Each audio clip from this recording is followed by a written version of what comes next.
for this first part, so for actual yield, for this number, I'm just going to take an average. I'm going to type this below.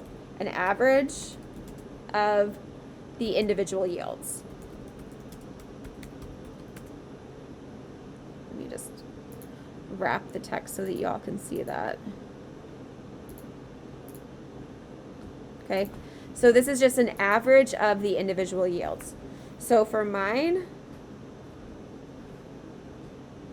so again, I'm just taking my calculator. So I have 65 plus 65 plus 76, and I get 206. Because I have 3 values that I'm trying to average, I divide by 3, and that's the number that I get. So that's the number I'm going to put in this section here.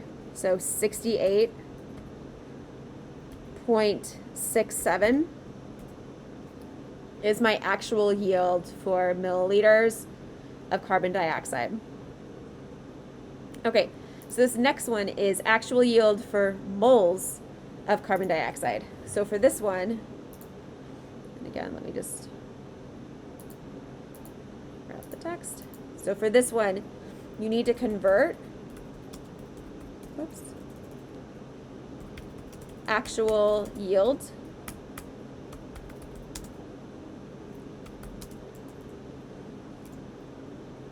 in milliliters to moles.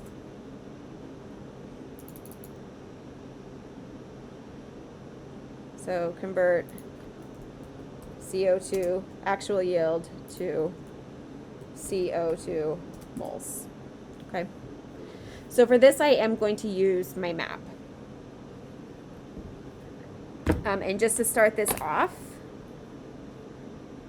because remember, we always start by writing what we are given.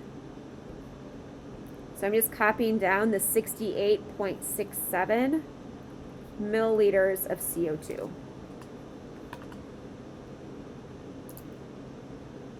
Okay, so again, this value is going to be different for you.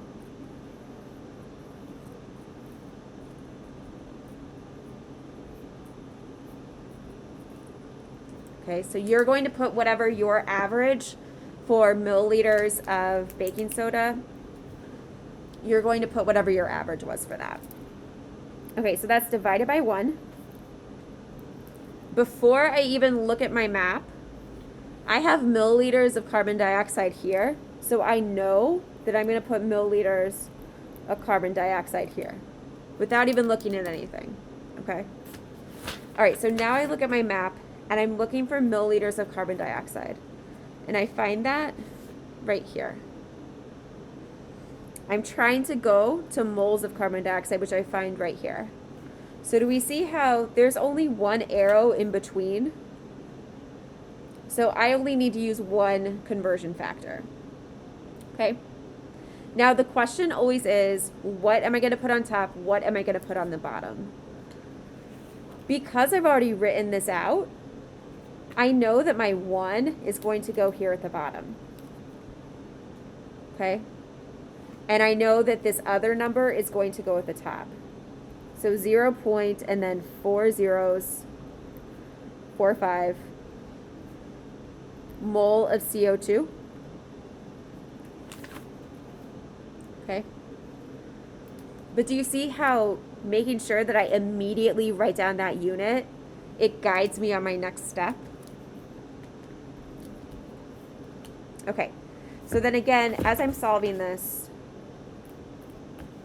I'm just going to put a square around this too. It's like whatever number goes up here is going to be different for you, okay?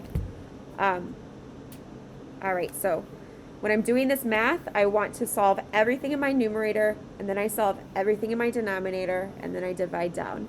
Again, I know that this problem is easy enough that I probably could skip this step, but we're building the structure so that when it is more complex, we know how to deal with this. Okay, so 68.67, whoops, 68.6, oh my goodness, 0.67 times 0.1234 0.45. And I get a very long number. And I want to write all of this down because we do not round until the very end. Okay, and then 1 times 1, you just end up with 1. So then this number divided by 1, and we get 0.1231. What is my unit going to be? I'm left with moles of CO2, so moles of CO2.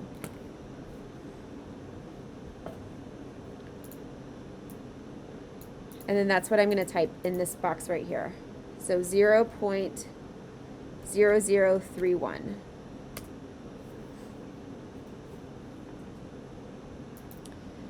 Okay, so then for my theoretical yield for moles of carbon dioxide. So for this one, so look on page 5 tab. Because we already figured this out. We just need to look on the page 5 tab. So theoretical yield of CO2. So I'm going to look back, and this is for ratio number 1. So I'm looking back, ratio number 1, theoretical yield of CO2. Oops. So theoretical yield is here, and then ratio 1. So our theoretical yield was 0.004. Again, this is going to be different for you.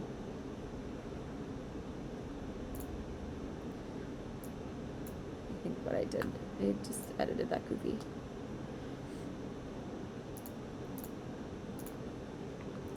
Okay, so then the next one is percent yield. And this is where I'm going to compare these two. Okay, so this is actual yield divided by theoretical. If I can spell.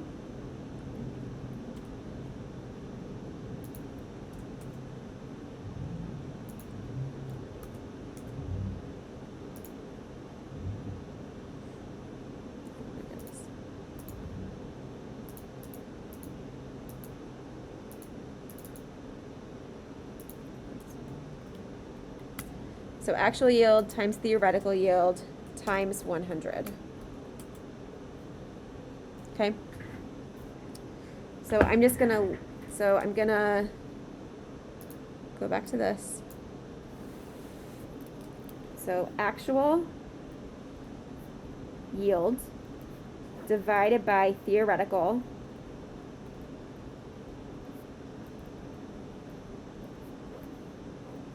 multiplied by 100. So my actual yield, and again I just look back, my actual yield is here, so this is the point, so 0.0031 divided by my theoretical, which is 0.004 times 100.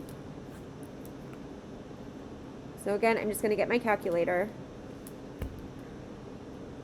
0.0031 divided by 0.004 equals, and then multiply that by 100. And so that equals 77.5%. So that's the number I'm going to type in my last column.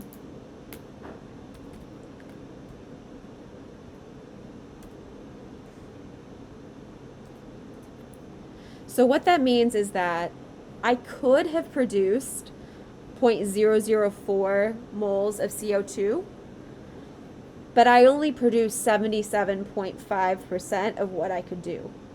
Which honestly, that's not a bad percent. This is a really tricky lab. That's not a bad percent for this.